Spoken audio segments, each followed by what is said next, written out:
vikingos. El solo nombre evoca imágenes de incursiones relámpago desde el otro lado del agua. Pero en el año 865 de nuestra era, los vikingos vinieron no solo a asaltar, sino a conquistar. ¡Qué emocionante! Esta es quizás la primera evidencia de un campamento vikingo de invierno en Gran Bretaña. Esto era un ejército, y cambiaría Gran Bretaña para siempre, poniendo sitio a ciudades, matando reyes. Edmundo en ese momento sigue vivo, no ha cambiado nada desde el árbol y es decapitado. En este documental me uno a la bioarqueóloga Kat Jarman, mientras buscamos los rastros dejados por este ejército vikingo conquistador.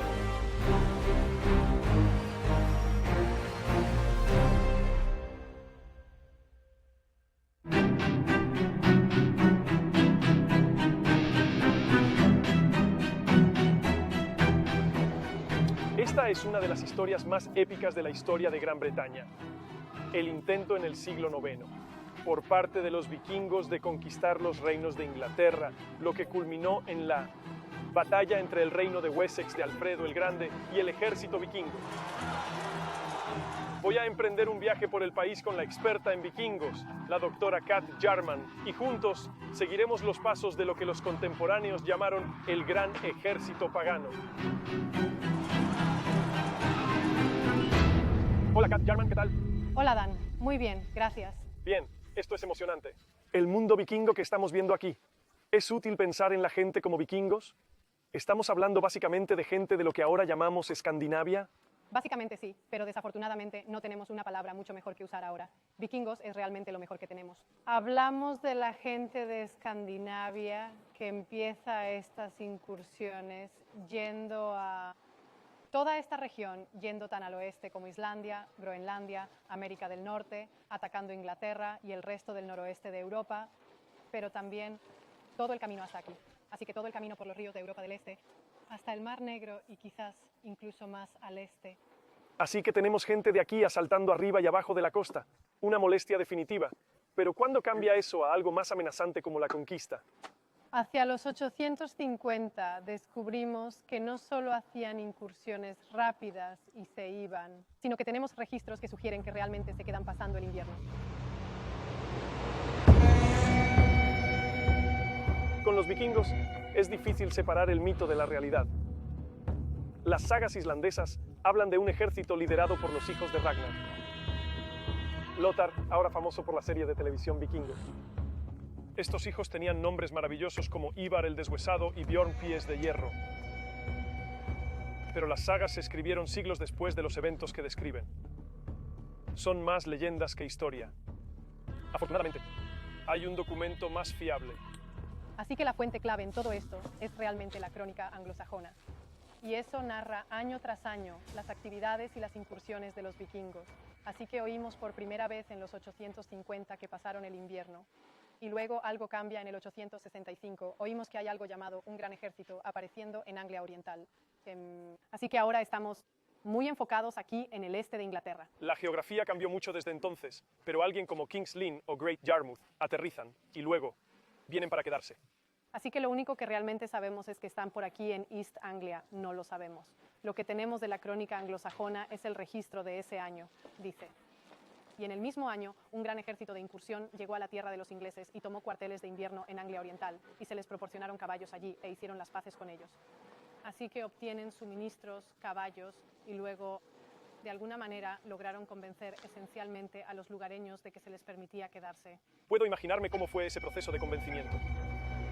Inglaterra en ese momento estaba dividida en 4 reinos principales. Anglia Oriental, gobernada por el rey Edmundo. Los vikingos ya se habían encontrado con él y habían logrado negociar una paz. Por ahora. Mercia, rey Burgred. Wessex, donde Alfredo el Grande pronto sería rey. Y Northumbria, que estaba en medio de una guerra civil. Estos reinos desunidos estaban mal preparados para lo que estaban a punto de enfrentar. De acuerdo, tenemos vikingos en Anglia Oriental. Preocupantemente, ahora tienen caballos. ¿Qué hacen con ellos? Así que, según la crónica anglosajona, ahora comienzan a moverse y tienen una guerra estacional. Van a un lugar nuevo y luego pasan el invierno y acampan. Así que uno de los primeros lugares a los que van es York. subiendo la A1 por la calzada romana hasta York. Es probable que estén utilizando muchas de estas carreteras romanas y otros lugares de acceso útiles. Y también son muy buenos aprovechando parte de la guerra interna que está ocurriendo. Hay mucho sucediendo en Northumbria y en York en ese momento. Ese es un muy buen punto, porque Gran Bretaña está dividida como en ningún otro momento de su historia de 2000 años. Tienes varias cosas sucediendo en lo que ahora es Escocia, muchos pequeños principados en Gales, Northumbria aquí, Cumbria, Mercia, todo está dividido. Absolutamente, así que tienes estos reinos separados. El primer reino en enfrentar la furia total de los vikingos es Northumbria. El ejército, probablemente compuesto por varios miles de guerreros, se dirige al norte. Y en el año 866 llegan a York. Una de las principales ciudades de Inglaterra, probablemente una de las 5 ciudades más importantes de Inglaterra, está ahora en manos de los vikingos. Exactamente. Las crónicas anglosajonas nos dan un relato dramático. Un saqueo abrió la ciudad. Algunos de ellos entraron. Luego hubo una matanza inmensa de los nortumbrios, algunos dentro y otros fuera. Ambos reyes fueron asesinados en el acto. Pero aunque la historia nos dice que el gran ejército pagano estuvo aquí, nunca se han encontrado rastros de ese ejército.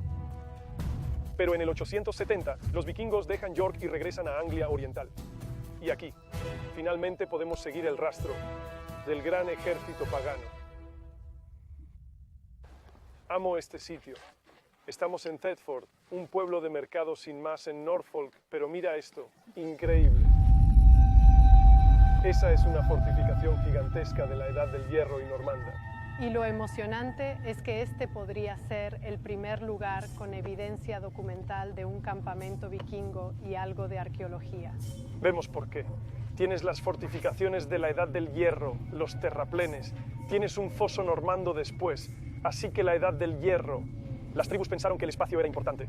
Los normandos ciertamente lo hicieron, así que los vikingos también pudieron haberlo hecho. Creo que eso es clave. Se trata de hallar esos lugares que eran importantes para muchos y que también lo habrían sido para los vikingos. Así que estamos bastante cerca del Mar del Norte aquí. ¿Cuándo crees que los vikingos se adentraron y se establecieron aquí? Sabemos que vinieron a Thetford para el paso del invierno entre el 869 y el 870, pero sabemos que en el 865 estaban en Anglia Oriental también. Y es muy posible que esta fuera la misma ubicación a la que vinieron ese primer año. Simplemente no tenemos la evidencia todavía, pero muy a menudo tendría sentido volver a la misma ubicación más tarde. Este podría ser el lugar donde se encontraron con el rey Edmundo, pidieron esos caballos y partieron hacia el corazón de Bretaña. Quizás. Bien, vamos al mote normando.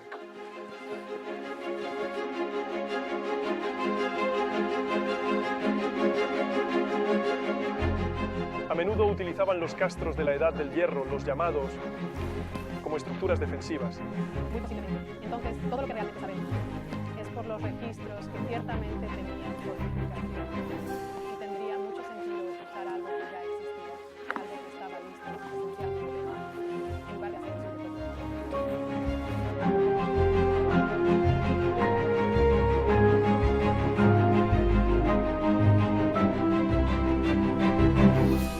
Se hallaron muchos objetos vikingos justo allí. ¡Qué emoción! Es la primera evidencia de un campamento vikingo de invierno en Gran Bretaña. Posiblemente sí. Sería genial si pudiéramos asociar estos hallazgos con ellos. Por ejemplo, esta es una espada que se encontró con un entierro en esa urbanización de aquí. Y luego, un poco más abajo, otras excavaciones descubrieron muchos fragmentos de armas, incluidas estas puntas de flecha. Y una de estas es de un tipo que realmente no se usaba en Inglaterra en ese momento, pero sí se usaba en Escandinavia. Vale, me sirve. ¿Qué está pasando? ¿Cuál es el objetivo de un campamento de invierno? ¿Por qué se quedan allí tanto tiempo y tiran cosas? ¿Por qué no atacan? Sí, esto parece ser una estrategia muy deliberada. Y lo que realmente motiva eso es que tienes algo de tiempo para ponerte al día, para reparar tus armas, para reparar tus barcos. Si tienes un ejército naval también, consigue los recursos que necesites. Y como bien sabemos, el invierno no es la época más agradable para arrastrar una fuerza de miles a través del paisaje fangoso inglés. Las rutas y los senderos se vuelven pantanosos. Exactamente. Así que tiene sentido por muchas razones. Te reagrupas. Quizás se una gente nueva a la fuerza. Los refuerzos podrían llegar desde Escandinavia. La costa del Mar del Norte está muy cerca de aquí. Sí, absolutamente. Y sabemos por esos registros en la crónica anglosajona que Hay varios puntos en los que el gran ejército recibe refuerzos de varias fuerzas que se unen a él, y así se fortalecen y, bueno, para el propósito que sea. Esto es muy diferente a los vikingos que solo vinieron a saquear y luego se fueron a casa. Parece el inicio de ocupación. ¿Cree que esto es temporal o algo más permanente? Sabemos que una parte es temporal. Tienen estos campamentos, se mueven por el país, pero en realidad hay bastantes pruebas de que esta es la primera fase de un proceso de asentamiento. Así que algunos de ellos claramente se quedan y tienen la intención de dejar algo permanente y tener esencialmente una vida nueva aquí. Este es el comienzo de la conquista vikinga. Absolutamente. Y en el bosque no muy lejos, Kat cree que podría haber evidencia de esa presencia vikinga más permanente. Así que no has estado aquí antes. No, es la primera vez, pero he querido venir aquí durante mucho tiempo. ¿Por qué crees que hay actividad vikinga en este terreno? No estamos muy lejos de Thetford, pero en 1857 unos obreros encontraron una tumba vikinga, posiblemente una tumba doble vikinga muy cerca de aquí, Sanctum Daunum. Así que eso está a la vuelta de la esquina. Sabemos que tenemos los campamentos. Y lo realmente interesante es que si miras los mapas, hay muchísimos túmulos en esta zona. Y nadie los ha investigado realmente. Hay una posibilidad de que algunos de esos también puedan ser vikingos. Así que estamos buscando túmulos aquí. ¿Ves eso? ¿Salimos del camino? Sí, los mapas están aquí, seguro.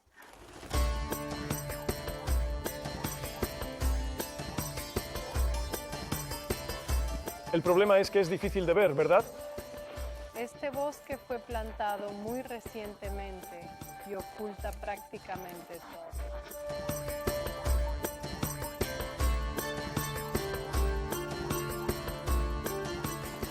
Creo que es esto.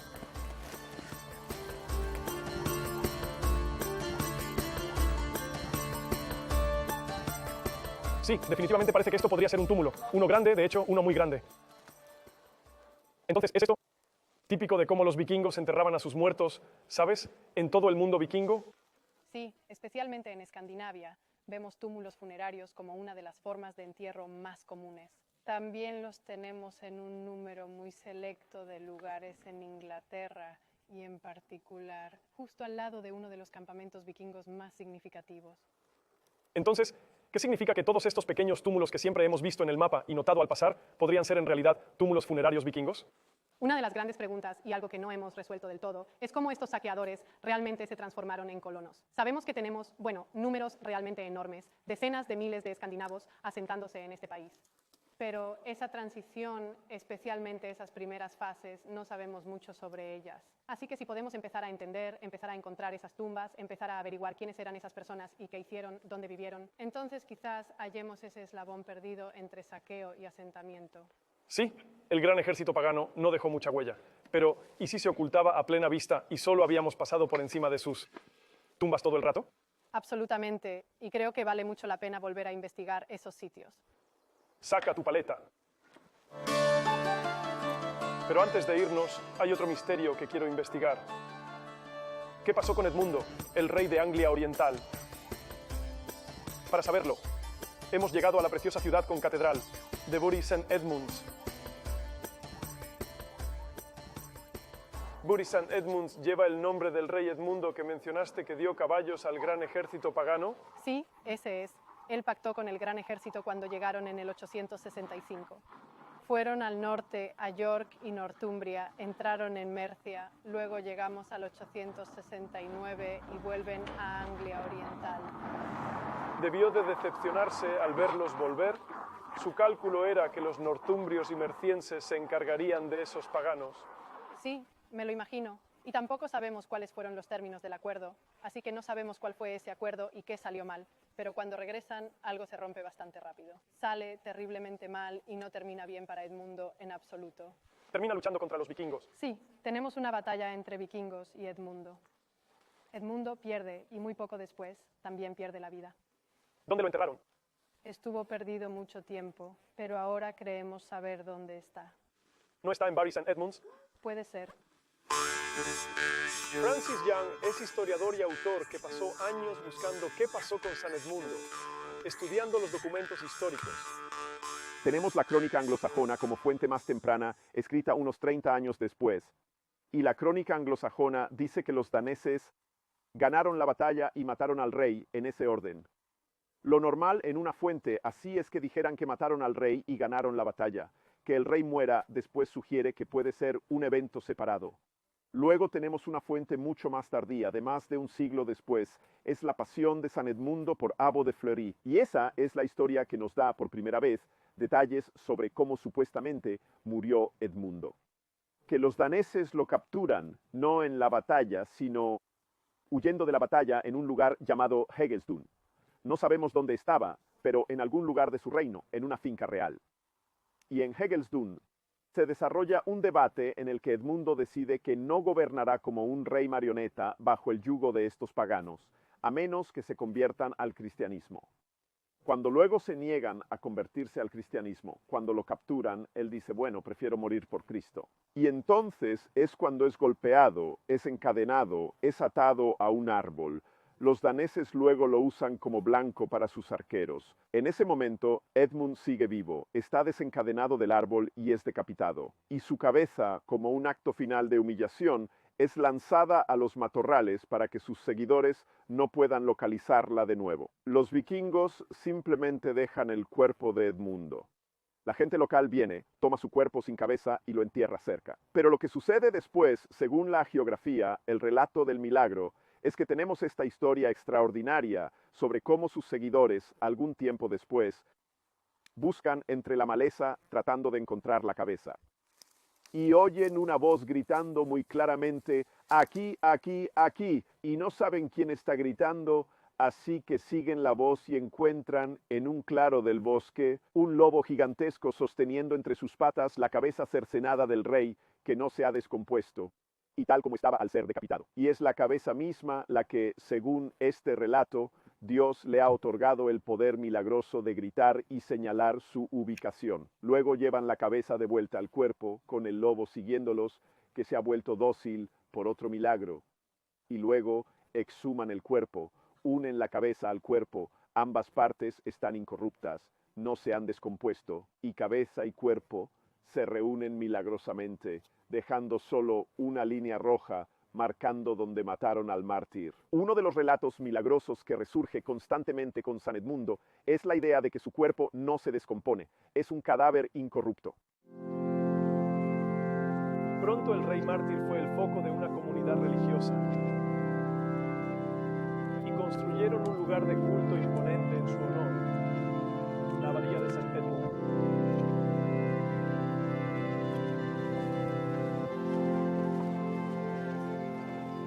Asombroso, ¿no? Es hermoso. Ruinas dramáticas. Esta es la nave normanda, del monasterio gigante que construyeron aquí, supongo. Debió de ser alguien muy importante. Fue por muchísimo tiempo y fue uno de los primeros santos patronos de Inglaterra y fue venerado por su martirio contra los daneses durante siglos enteros. Un asunto más grande después de su muerte que en vida. No sabíamos mucho de él. Lo más interesante de la vida de Edmundo es lo que pasa después de su muerte, como han notado varios académicos. Y sí, Edmundo sigue realizando, según los relatos hagiográficos, estos milagros. Así que tenemos milagros extraordinarios en Buri, en particular, donde empieza a convertirse en un santo bastante temible. Una figura muy vengativa a la que no le agrada nada que nadie meta mano en su santuario o en su iglesia de ninguna manera. Mueven su cuerpo a la iglesia de Santa María en Bury St. Edmunds, que era de madera. Y su santuario pronto se convierte en un imán para los peregrinos que donan oro y otras ofrendas valiosas a ese santuario. Y eso lo hace muy atractivo para los ladrones. Y tenemos ejemplos tempranos de gente que intenta robarlo durante la noche. Y Edmund simplemente los deja paralizados en su lugar, impidiéndoles cualquier movimiento. Tenemos otros milagros donde su pelo y uñas siguen creciendo tras morir y los corta una santa Oswin que cuida el cuerpo. Otra señal de que el cuerpo está incorrupto. Hay ejemplos de gente castigada por tocar el cuerpo de San Edmundo. Uno de los primeros abades de Bury St. Edmund intenta ver si la cabeza de Edmundo está bien unida al cuerpo. Tras ver el milagro de cómo se unieron milagrosamente, pide a otro monje, Turstan, que sujete los pies mientras el abad, Leofstan, sujeta la cabeza. Pero es un acto tan impío que Dios y San Edmundo, Castigan a Leofstan golpeándolo con una parálisis que lo afecta por el resto de su vida. Y nadie lo intenta de nuevo. Con estos milagros reportados, la fama de Edmundo crece más fuerte.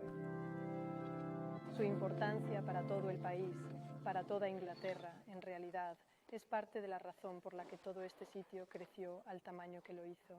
Es un monasterio enorme, ¿no? Y Edmund, él estaba en el centro. ¿Qué le pasó? Así que sus huesos, su cuerpo, fue trasladado aquí bastante pronto después de su muerte y sus reliquias se quedaron aquí, siendo un sitio de peregrinación por mucho tiempo. De hecho, probablemente permanecieron aquí hasta alrededor del siglo XVI, momento en el que se perdieron. Un caso clásico. Enrique VIII disuelve el monasterio en el siglo XVI. Todo es despojado, los techos son quitados, toda la piedra es arrancada para ser usada en el resto del pueblo y los antiguos reyes de Inglaterra, como en Winchester, todos se dispersan al viento. Sí, así que no sabemos exactamente qué ocurrió, pero claramente desaparecen. Por lo tanto, durante muchísimo tiempo, los huesos de Edmundo estuvieron completamente perdidos. Pero ahora, creemos que podríamos saber dónde podría estar. Es muy improbable que destruyeran el cuerpo de Edmundo. Los cuerpos de santos no se destruían. Hay una excepción posible, Thomas Becket. Pero en el caso de Edmundo, como rey real, su cuerpo habría sido tratado con cierto grado de decencia y respeto. De hecho, es muy probable que se dejara en manos de los monjes. Tenemos una fuente posterior del siglo XVII que afirma ser un relato de cómo un abuelo de un monje del siglo XVII en Francia había sido monje de Bury St. Edmund. Y ese monje abuelo, que tuvo hijos después de dejar de ser monje tras la disolución, que él fue responsable con otros monjes de llevar el cuerpo de San Edmundo, metiéndolo en un gran cofre de hierro y guardándolo en algún lugar dentro del recinto de la abadía. Y esa es la única crónica que tenemos.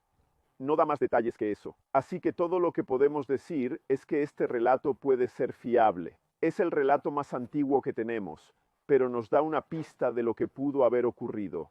Así que hay una posibilidad de que al ser reenterrado en el siglo XVI, justo aquí, ahora estemos en la cripta de la antigua abadía. Y al otro lado está el antiguo cementerio de los monjes. Y hay una fuente que sugiere que fue llevado, puesto en un ataúd de hierro y enterrado en algún lugar justo aquí. ¡Qué emoción! Así que tenemos otro rey en el aparcamiento. Prácticamente, porque esto solía ser una cancha de tenis hasta el año pasado. Si camina hasta el final de la cripta en ruinas, en el extremo este de la gran iglesia abacial normanda, verá una zona elevada de césped. Hasta hace muy poco era el lugar de unas pistas de tenis. Pero hoy esas pistas de tenis ya no están, y esperamos que en un futuro bastante cercano haya algún tipo de investigación arqueológica en esa zona, no solo para buscar a San Edmundo, sino también para ver esos entierros monásticos nunca investigados. Como había una pista de tenis aquí desde hace tiempo, las excavaciones anteriores no miraron esta zona, y ahora está disponible para una posible investigación. Me estoy emocionando un poco aquí, pero ahora estamos a pocos metros del desventurado rey Edmundo, un hombre asesinado por el gran ejército pagano, San Edmundo, aún enterrado en Bury St. Edmunds. Tal vez. ¡Qué bajón! Por fin estamos en el rastro del ejército pagano. Pero la arqueología sigue siendo esquiva. Es hora de volver a la base para planear el próximo paso.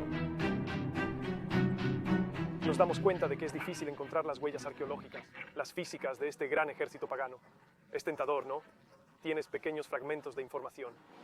Sí, especialmente al principio tenemos poca evidencia. Es muy difícil y empeora porque se mencionan muchas batallas. Así que cuando se mudan de East Anglia, en realidad van a Reading.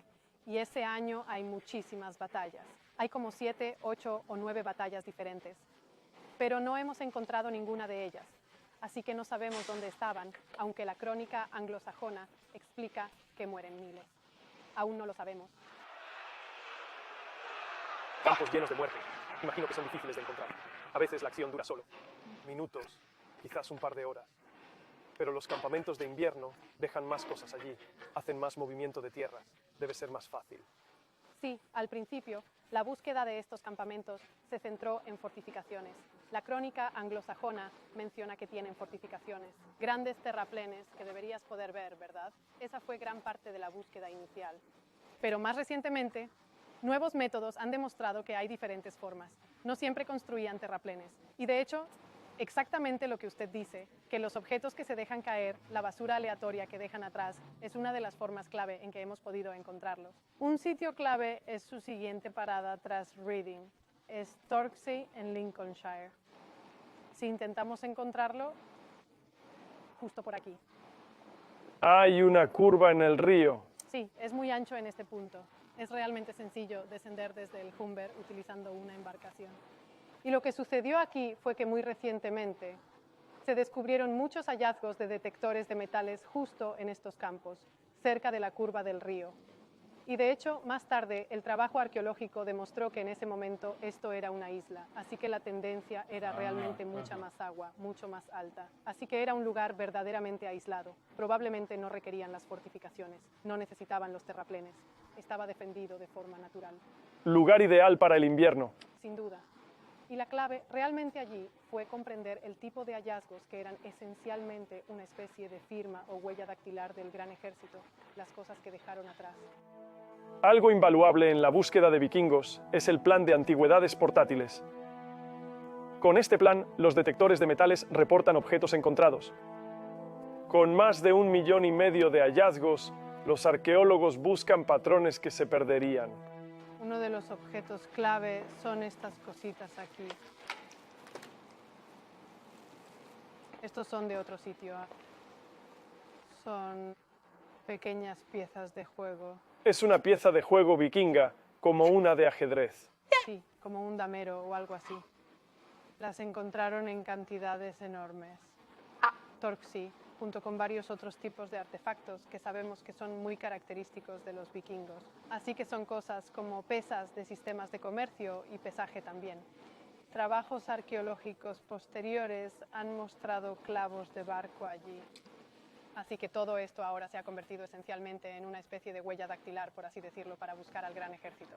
Así que este sitio y el trabajo realizado aquí realmente revolucionaron la búsqueda. Y hemos podido usarlo para ver el resto del país. Cuando detectores de metales en el país hallan estos objetos, tú estás como el gran ejército pagano. Sí, prácticamente parece que no sabemos cuánto tiempo se estuvieron usando, pero parece que Torksey es el primer lugar donde definitivamente comienzan a usarlos. Mirando la distribución, podemos ver los patrones. No quiero soltar ese artefacto vikingo invaluable. Me pone muy nervioso. ¿A dónde nos dirigimos después de Torksey?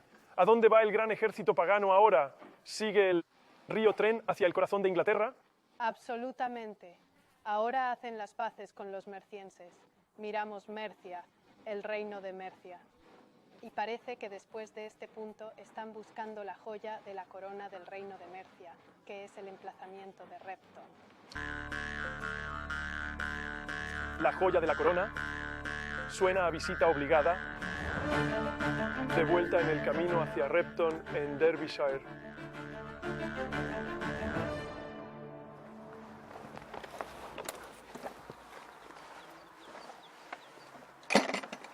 Sé que es tonto, pero cuando visito lugares que fueron el centro de eventos dramáticos en nuestra historia, aunque fue hace más de 1000 años, siento que debería ser así hoy, pero ahora parece una encantadora iglesia rural hermosa. Sí, esto parece tan idílico como se puede encontrar en Inglaterra, ¿verdad? Pero definitivamente no era así a finales del siglo IX. Era un lugar importante.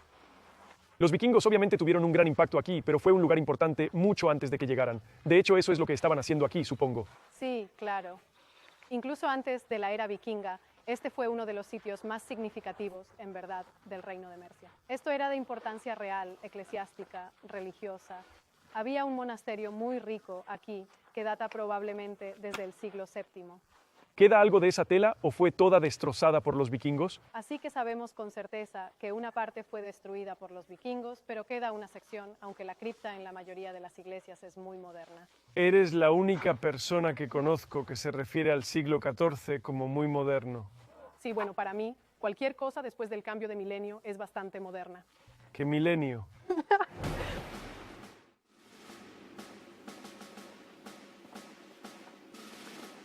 Vamos a la cripta. Esta es la cripta anglosajona. Y esto es anglosajón en este momento. Todo esto es parte integral del monasterio de Mercia. Viaje temporal asombroso. Esto es lo extraordinario. Esto estaba aquí cuando llegaron los vikingos. Tocaban los mismos pilares que tocamos hoy. Y eso es raro en Gran Bretaña, ¿verdad? No hay mucho arquitectura de piedra del siglo IX, pero esto es más antiguo. Sí, así que esto es del siglo VIII, ciertamente, posiblemente incluso anterior a eso, así que no queda casi nada de eso. Así que es muy raro en todo el país tener evidencia de eso que permanezca. Es una de las piezas de arquitectura medieval temprana más especiales del Reino Unido. Sí, y es bonito ver rastros de pintura. Si lo imaginan, Todo habría estado coloreado. imagina que está muy vívidamente coloreado, lleno de joyas, velas de oro resplandecientes. Debió ser un lugar con mucha atmósfera. Es especial hoy, pero hace más de 1000 años, más aún. Y así es donde Mercia, que había sido uno de los reinos anglosajones más poderosos durante periodos, enterraba a sus reyes. Quiero decir, este era el más sagrado de los sagrados. Sí, varios. Sabemos que varios de la dinastía merovingia, la dinastía real, fueron enterrados aquí. Y esta cripta en sí misma habría sido ese mausoleo. Estas alcobas aquí tendrían los restos de esos reyes. Creo que vendríamos aquí como una visita. Todo esto formaba parte del complejo monástico mayor que gozaba de gran riqueza. Era un monasterio de casa doble para hombres y mujeres. También pudo haber un pueblo pequeño alrededor. Por lo tanto, aunque no se puede catalogar estrictamente como una capital, este sitio habría sido uno de los centros más importantes. Sitios reales, políticos y religiosos en Mercia. Totalmente. Esto era conocido por todos lados, un lugar muy buscado por los vikingos para atacar. Esto estaría lleno de riquezas. Había mucho que llevarse, mucha riqueza, pero era más que eso. Era una declaración política, siendo un sitio religioso tan importante. Tomarlo era hacer una gran declaración. Es como los soviéticos poniendo su bandera de hoz y martillo en el Reichstag en 1945. Momento increíble. Sabemos de los vikingos aquí por las investigaciones del profesor Martin Biddle y su esposa fallecida, Beate Scholby Biddle. Desde 1974 empezamos a cavar junto a la cripta y muy pronto obtuvimos datos de datación y luego encontramos una zanja enorme, quiero decir, una tremenda, ¿verdad? Junto a la iglesia. Si se imagina la iglesia allí, con todo su ángulo, la zanja estaba justo allí. Estaban de esquina a esquina. Esto fue 4 metros de profundidad. ¿Quién sabe cuán ancha? Solo conseguimos una parte. Y comenzamos a reflexionar. Examinamos la poca cerámica que estaba emergiendo de ella. Y llegamos a la conclusión de que solo podía ser una cosa. Sería parte del campamento de invierno vikingo, de 873 a 4, del que sabemos por la crónica anglosajona. Y el equipo de Martin Biddle no solo halló la fosa. Alrededor de la iglesia encontraron más pruebas de que los vikingos estuvieron aquí. ¿Qué más han encontrado en este sitio? Además de la zanja y todo eso, los arqueólogos que excavaron aquí en los años 70 y 80 encontraron muchos entierros. Y algunos de ellos eran definitivamente entierros escandinavos o vikingos. Y de hecho se encuentran justo aquí. Son algunos de los más Justo importantes. aquí. Sí, vamos a intentar determinar nuestra ubicación exacta mirando el mapa y el plano. Así que esta es la iglesia aquí. Estamos justo aquí, ¿verdad? Este sitio es probablemente la tumba vikinga más conocida e importante de toda Inglaterra. Aquí es donde tuvimos al llamado guerrero de Repton, enterrado y un hombre más joven a su lado. Fue enterrado con muchos objetos, lo cual era un rito funerario escandinavo típico, ser enterrado con objetos a tu alrededor. Incluía una espada a su lado, una espada vikinga. Llevaba un martillo de Thor colgado al cuello. Sí, el tipo es un vikingo. Precisamente. Así que esa es la parte más obvia. Tenía muchos de los objetos más pequeños, pero también tenía algunas heridas muy, muy graves en su cuerpo. Así que podríamos estar bastante seguros. Es difícil determinar si alguien es un guerrero. Incluso si está enterrado con armas, no es una certeza absoluta. Pero dada la gravedad de sus lesiones, debió morir en combate. Así que fue gravemente herido o muerto en batalla y traído de vuelta a este espacio real sagrado para ser sepultado. Así que él estaba aquí. Había un hombre más joven a su lado. Y ahora sabemos por análisis de ADN que estaban emparentados, así que eran padre e hijo. Estaban enterrados uno al lado del otro. Encima de ellos había numerosas piedras, una especie de estructura rectangular de piedra que contenía fragmentos destrozados de hermosas cruces anglosajonas talladas. Así que aquí tienen lo que parece ser un entierro pagano con armas, con el martillo de Thor y la prueba de ese monasterio roto encima. ¿Algo más del cuerpo que quieras contarme? Sé exactamente a qué te refieres. Tenía algunas lesiones bastante graves, como mencioné. Una de ellas fue una herida muy grande en su fémur izquierdo, su hueso del muslo izquierdo. Casi seguro hecha por un hacha porque era un corte en B grande, pero descendía tan diagonalmente desde su lado izquierdo. Cadera, que es casi seguro que también le habría cortado parte del pene. Más evidencia es que quienes lo enterraron pusieron un colmillo de jabalí entre sus piernas. Cierto, para que todavía pudiera disfrutar la vida al máximo en el más allá. Presumiblemente esa fue la razón. ¿Y por qué? Ese mapa es fascinante. Hay un grupo de entierros justo aquí, justo fuera de la cripta real. ¿Qué declaración intentan hacer los vikingos allí? Sí, creo que ese es el punto clave en Repton. No es algo que hacen y luego se van y olvidan. Usan el entierro, esos ritos funerarios, como una declaración política diciendo que aquí estaban sus reyes, su gente importante. Pero ahora controlamos, estamos a cargo y estos son nuestros muertos importantes. Ahora tenemos ese vínculo para mostrar a las próximas generaciones que esto es territorio escandinavo. Y un entierro más dramático se encuentra al lado.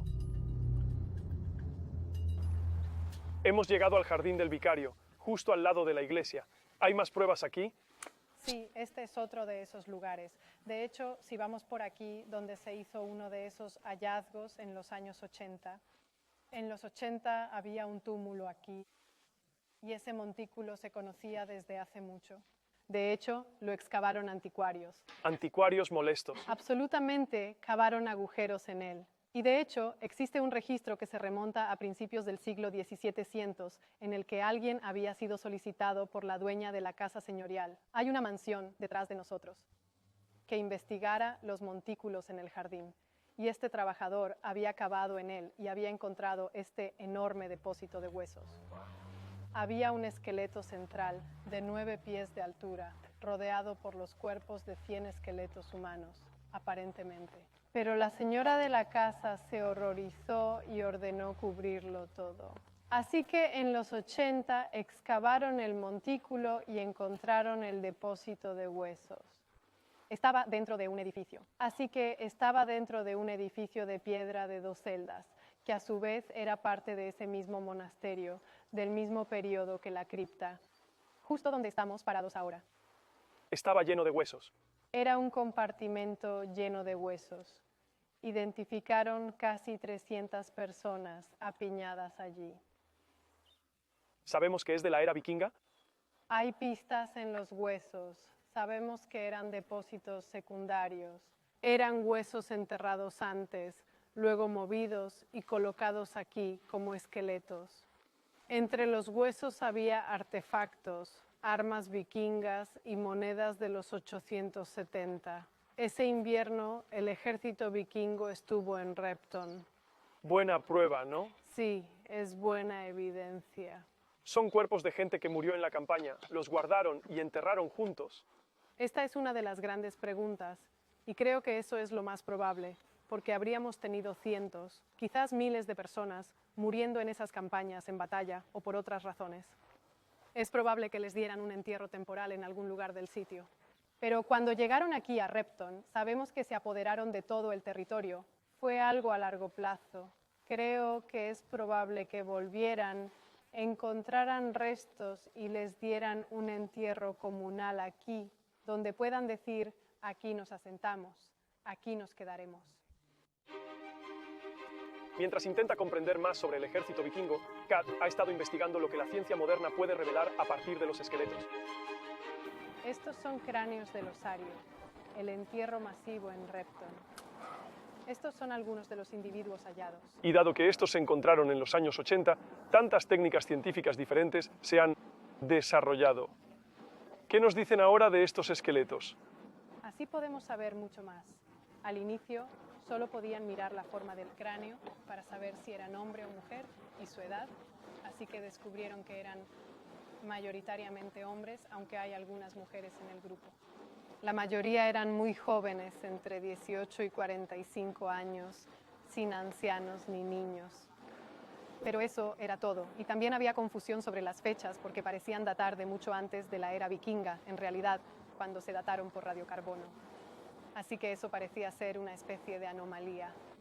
Y por un tiempo se pensó que no estaban relacionados con el Gran Ejército, porque esas fechas eran muy tempranas. Pero tú lo arreglas. Sí, así que parte del trabajo que he estado haciendo es mirar esas fechas, porque ahora tenemos algunas técnicas realmente brillantes para observar cosas como las dietas y también de dónde venía la gente. Resultó que la datación se debía a las dietas de esta gente. Al ver si comían pescado, pude corregir esas dataciones por radiocarbono iniciales, porque lo que sucede cuando tienes una dieta alta en productos marinos, incorporas al cuerpo algo de carbono que es mucho más antiguo. De lo contrario, todos tenemos carbono, podemos datar esqueletos, madera o lo que sea. Pero eso asume que el carbono proviene de la atmósfera y eso es lo que normalmente hacemos. Si has comido mucho pescado, entonces en realidad el carbono en tu cuerpo y tus huesos y tu piel y cabello y todo ha estado circulando mucho más tiempo porque el carbono oceánico es más antiguo que el carbono terrestre. Corrigiendo eso, sabiendo si comían pescado, puedes corregir las fechas. Sabemos que comían pescado. ¿Qué más? ¿Sabemos su origen? Sí, también pude analizar el isótopo de estroncio y oxígeno en humanos, pues somos diarios andantes de nuestras vidas, lo que es el tipo de comida que comemos y también los lugares donde estamos creciendo. Tomamos esas señales químicas en nuestros dientes, especialmente cuando somos niños. Así que cuando se forman tus dientes en la infancia, absorbes oxígeno y estroncio específicos de ese entorno geográfico en tus dientes y permanece allí 1000 años después de tu muerte. Así que mirando estos aquí, mostró que muy pocos de ellos eran locales. Una teoría inicial era que algunos podrían ser locales asesinados por los vikingos, pero muy pocos encajaban en el patrón local. Lo sorprendente fue que estaban muy mezclados, no eran todos del mismo sitio. Algunos encajan muy bien con el interior de Escandinavia y climas fríos. De hecho, casi todos podrían ser de Escandinavia. No podemos descartarlo del todo y hacer una conclusión absolutamente segura, pero definitivamente encajan con lo que esperaríamos de un ejército vikingo mixto. Son hombres jóvenes en edad militar. Parece que posiblemente vienen de Escandinavia. Comen mucho pescado. Parece un ejército vikingo. Sí. Es muy probable y concuerda con eso, pero la única dificultad que muchas personas han encontrado es que de hecho también tenemos algunas mujeres. Entre estos cuerpos, sabemos que algunos cráneos son de mujeres, este es femenino. La pregunta siempre ha sido, ¿por qué, quiénes eran y qué hacían? Una teoría inicial era que eran las esposas locales de los escandinavos que llegaban, y se basó en parte en las características físicas de los cráneos, pero también en la noción de que, de hecho, los ejércitos vikingos no tenían mujeres. Se pensaba que las mujeres se quedaban en casa y solo los hombres migraban. Ahora hemos cambiado eso por completo sobre las migraciones vikingas. Muchas mujeres también participaron, incluso algunos de estos primeros ejércitos. ¿Estaban allí haciendo trabajos auxiliares o cree que podrían haber estado allí como guerreras? Esa es una gran pregunta que no podemos responder. Creo que si estaban allí, sería tonto pensar que no podían defenderse o participar en la lucha hasta cierto punto. No creo que tuvieran que ser guerreras especializadas. Tenemos algunos casos de mujeres vikingas enterradas con armas en tumbas de alto estatus. Es un gran debate. ¿Qué hacían allí? Si eran luchadoras profesionales o solo acompañantes. La realidad probablemente esté en el medio. Algunas podrían luchar si fuera necesario. No creo que podamos considerarlas simplemente como trabajadoras textiles arreglando ropa, pero quizás algo intermedio. No solo hay huesos. Repton ha dado muchos artefactos. Estos son algunos de los más especiales, de verdad, creo. Estos son en realidad trozos de vidrio de ventana anglosajón. Así que estos provienen de los edificios y si los miras, si los levantas y los examinas, son muy hermosos. También están cortados, se ven los bordes afilados en ellos aquí, que es donde se cortaban. Y de hecho, el vidrio de color anglosajón es inusual. Solo se encuentra en edificios de alto estatus. Y estamos encontrando estos en las partes fragmentadas del campamento, así que es bastante agradable pensar en eso como posible evidencia del ataque real en sí. Las ventanas están rotas, solo queda cristal por el campamento. Sí, o simplemente, ya sabes, terminando en la zanja. Así que hay cosas como esa. También tenemos algunas monedas que datan del siglo VIII. Monedas anteriores a los vikingos. Muestran mucho dinero. Había mucho dinero, era un sitio muy rico, era un monasterio rico. Por eso atacaron los vikingos. Estos son de Frisia, del otro lado del Canal de la Mancha. Así que son probablemente valiosos en ese momento. ¿Qué más hay? Estas las reconocerán. Piezas de juego. Sí, Pero dices que son idénticas. vaya. Así que obtienes exactamente lo mismo. Estas se encuentran, de nuevo, ya sabes, muy cerca de donde está el vidrio anglosajón. Así que esa es, de nuevo, la forma en que sabemos que estos son objetos vikingos. Incluso tenemos una punta de flecha rara e inusual. Punta de flecha. Es una punta de flecha escandinava, coherente con un campamento vikingo. Así que tenemos algunas cosas realmente buenas que se relacionan con lo que estaba sucediendo en el campamento. Posiblemente también nos diga algo sobre quién estaba allí. Así que hay cosas como esta, que es una que se encontró en los años 80, de hecho. Y este es un tortero para usar con textiles. Interesante. Hacen ropa, la reparan. Sí, o velas. Las velas son importantes. Y luego tenemos algunas cosas como esta, que es muy, muy especial. Lo que demuestra que estos vikingos eran parte de una gran red comercial. Esta es una cuenta que fue hallado en la fosa común de Repton, hecha de cornalina. Hermoso. ¿Qué es la cornalina? La cornalina es una piedra semipreciosa. No se encuentra en Inglaterra. La fuente más probable es Gujarat, en la India. ¿De verdad? Sí. Las encontramos por todo el mundo vikingo de repente. Empiezan a finales del siglo IX. Nos muestran que los vikingos de Repton eran parte de una red comercial mucho más grande. Eso atraviesa Escandinavia, recorriendo todas las rutas fluviales orientales. Y eso incluye al gran ejército. Así que cambia un poco la idea de que estos estaban completamente separados del resto del mundo vikingo. Pero en realidad, lo que estamos observando, estamos viendo algo que es parte de un sistema mucho más grande. A pesar de la evidencia, queda un misterio. El sitio de Repton no parece lo suficientemente grande para todo el ejército pagano. Y ahora Kat me ha llevado a un campo que está a unas pocas millas al este de Repton, donde cree haber encontrado la respuesta. Solíamos pensar que el único campamento mencionado en la crónica anglosajona estaba en Repton. La evidencia lo sugería. Pero hay preguntas. ¿Es lo suficientemente grande? El sitio es pequeño. Sabemos que el gran ejército tenía miles de personas. ¿Podrían caber todos allí? Y faltaban ciertas cosas. No teníamos tantas piezas de juego, ni dirhams, ni ese tipo de cosas. Luego, hace solo unos pocos años, un detectorista de metales, en realidad hizo algunos descubrimientos y me lo contó todo. Resulta que había encontrado exactamente el tipo de cosas que estábamos buscando, así que piezas de juego, muchísimos fragmentos de joyas rotas e incluso un colgante con el martillo de Thor y aquellas monedas de dirham esparcidas por todos los campos que nos rodean. Muy parecido a Torxi. Sí, totalmente. Es exactamente el tipo de evidencia, y si observas el paisaje, tiene mucho sentido. Como acabamos de comentar, la llanura de inundación está justo aquí abajo, y no se distingue necesariamente mientras conduces por allí. Pero si observas algo como el lidar, Es realmente cegadoramente obvio. Y aquí estamos. Esa es la iglesia justo detrás de nosotros. Y si te alejas, Sí, estamos en el borde de terreno más alto. Es el Valle del Trent. esta es la llanura aluvial. Está muy claro.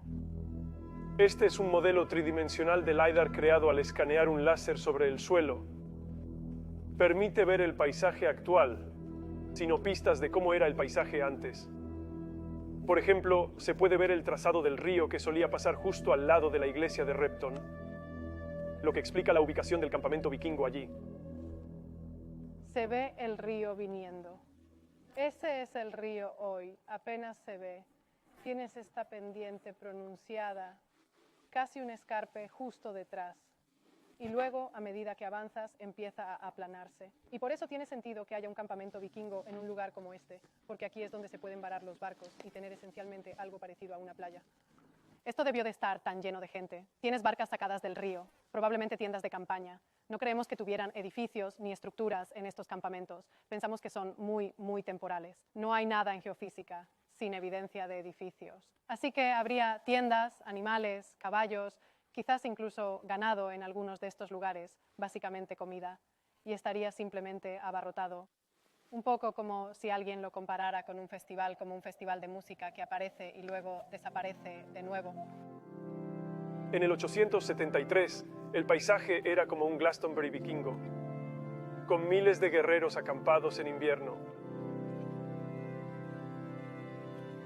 A pocas millas en el bosque cerca de Repton, otro sitio ve Katten en Lidar.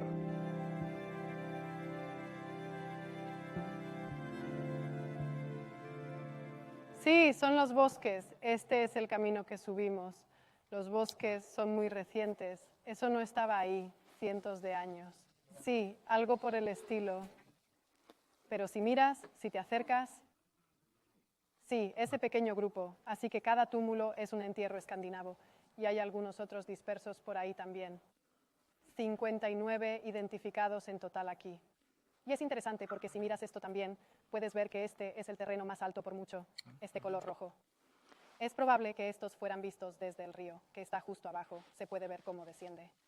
Así que están colocando a sus muertos justo en la cima de esta colina. Cualquiera que pase en barco los verá. Cualquiera, quiero decir, posiblemente incluso hacia Repton. Incluso podrías poder ver hasta aquí. Están por aquí, ¿no? Debería estar por aquí. Es emocionante, ¿verdad? No puedo creerlo. Sigo viendo montones por todas partes ahora. Tengo que recomponerme. ¿Dónde están? Creo que estamos justo a la vuelta de la esquina. Probemos por aquí. El problema son los árboles y la vegetación. Lo hacen más difícil. Definitivamente es montañoso. Esto es lo que se veía en el Lidar. Y son muy claros. Eso es asombroso. No puedo creer que este sea un lugar de enterramiento vikingo en medio de Derbyshire. Me encanta. ¿Y estos han sido excavados? Algunos, no todos. Creo que la mayoría no se han excavado. Pero los que sí, han demostrado que todos eran túmulos de cremación. Así que hubo cremaciones, la mayoría en el propio sitio. Así que en realidad tienes la pira funeraria justo allí. Algunos de ellos son ajuares funerarios, cosas como armas. Sabemos que algunos de ellos contenían mujeres también, así que tanto hombres como mujeres. Y algunos son intrigantes porque parecían vacíos al excavar. Y solo lo hallaron como un pequeño paquete de hueso quemado. Es posible que esos fueran entierros para personas que fueron incineradas en otro lugar y luego trasladadas y enterradas. Los huesos se movieron de alguna manera a esos túmulos. Así que esto está en la cima de la colina más alta en kilómetros a la redonda y han tenido estas hogueras de cremación. Todo el mundo podrá verlo. Simplemente qué entorno tan impresionante debió de ser para ese ritual. Sí, es importante pensar en el ritual, no solo en los túmulos después, sino en realidad, lo que eso significaba para la gente en la sociedad. ¿Qué mensajes enviaban? La ubicación es realmente clave y casi se puede ver que estamos bajando a través de esos árboles. Y sin los árboles se podría ver el río. Todo el mundo podría ver los túmulos también. Así que cualquiera que viniera por esta ruta Esto habría sido muy obvio. Y muy familiar por sus vidas escandinavas. Creo que sí. Y creo que es bastante porque el entierro se utilizaba también como forma de señalar la identidad. ¿Quién eras? ¿Cuál era tu religión? ¿Y cuáles eran tus creencias? Así que creo que ese fue uno de los mensajes que la gente probablemente intentaría transmitir. Volvemos a la central para seguir la historia. ¿A dónde va el gran ejército pagano tras el desastre en Repton? Este fue realmente un punto clave en toda la historia del Gran Ejército, porque después de este año se separaron y nunca más vuelven a ser un ejército completo. Así que, de hecho, lo que sucede aquí es que una parte de él y Halfdan se va al norte. Así que van a Northumbria y siguen asaltando por esta especie de área por aquí, sí, buscando nuevos sitios. Y de nuevo, las piezas de juego nos dan una pista. Así que pronto podríamos ver uno de esos sitios. Y luego la otra mitad, que está bajo el liderazgo de Guthrum y otros dos reyes llamados Armand y Oscartal. Se dirigen al sur y vuelven hacia el reino de Wessex. Wessex está gobernado ahora por Alfredo el Grande, uno de los monarcas más célebres de la antigüedad. La parte del ejército pagano que va al sur ahora la lidera el escandinavo Guthrum. Durante 5 años estos dos hombres jugaron al gato y al ratón.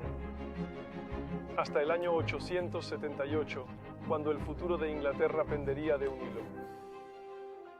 Kat y yo hemos llegado a esta ubicación dramática en Wiltshire para descubrir cómo el rey Alfredo finalmente se enfrentó al poder de los vikingos invasores. Esencialmente decide recuperar la victoria y recuperar su reino. Así que reúne a todos los hombres que puede y luego avanzan de nuevo y llegan a este lugar llamado Etendon o Edington. Así que lo más probable es que justo aquí donde estamos ahora. Pero no tenemos certeza, ¿o sí? Eso es lo que lo hace tan fascinante. Este podría haber sido el escenario de esta gran batalla decisiva. Porque obviamente todavía no lo hemos encontrado con certeza.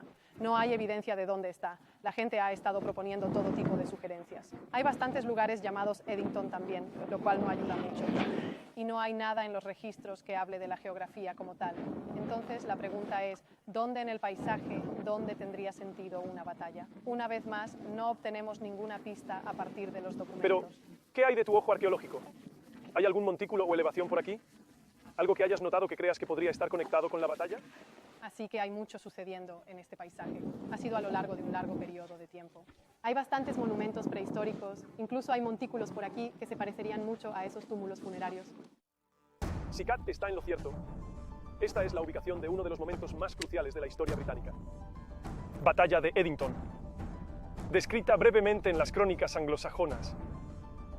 El rey Alfredo va a Edington, luchó allí con todo el ejército y los hizo huir, persiguiéndolos hasta la fortaleza. Así que básicamente los persigue. Y parece que fue una situación muy ajustada, porque según uno de los registros, él mata a todos los que están fuera y que no han podido ponerse a salvo. Hombres, ganado, caballos, todo lo que estaba fuera de la fortificación. Y luego se atrincheran durante 14 días hasta que, presumiblemente, ya no pueden resistir más debido al hambre, la sed o cualquier otra cosa. ¿Y esa es la rendición vikinga? Prácticamente. Así que en ese momento aceptan básicamente darse por vencidos. Acuerdan abandonar su reino y prometen prestar juramentos y entregarle rehenes. Y crucialmente también prometen que el rey Guthrum, junto con 30 de sus mejores hombres, serán bautizados. Así que acuerdan ir con Alfredo un poco más tarde y convertirse en cristianos, básicamente. Bueno, ese es literalmente el final del gran ejército pagano. Ahora están liderados por un grupo de cristianos. Alfredo y los vikingos firman un tratado de paz que divide Inglaterra entre ellos. El impacto de ese pacto sobrevive hasta hoy. Así que esta línea de aquí es la acordada entre Alfredo y Guthrum. Sí, esa es la frontera del tratado. Y luego estos puntos que vemos, todos son nombres de lugares escandinavos. Así que son asentamientos, aldeas, pueblos. Tienen algún elemento escandinavo. Y es muy obvio que prácticamente no hay ninguno al oeste de esto. Así que en lo que era Wessex, simplemente no están allí. Así que se están asentando en esos territorios. Y ese se convierte en un punto muy importante. Aunque las batallas prosiguen, todavía existe mucha disputa por esos otros territorios. Esto realmente, lo que sucede después de Edington, a partir de este tratado, se convierte en un momento tan decisivo que se recuerda durante bastante tiempo. Incluso cuando Alfredo y sus descendientes, sus nietos, comenzaron a conquistar el norte y el este de Inglaterra. Los nombres vikingos, los nombres escandinavos, los genes, la gente, las costumbres perdurarían. Absolutamente. Así que los escandinavos, desde este punto en adelante especialmente, dejaron un legado muy duradero en todo el país. Así que los restos del gran ejército pagano se pueden encontrar a nuestro alrededor. No solo en los rastros arqueológicos que dejaron atrás, sino en los nombres, costumbres y genes que han pasado a formar parte del tejido de este país. Los invasores vikingos se convirtieron en colonos.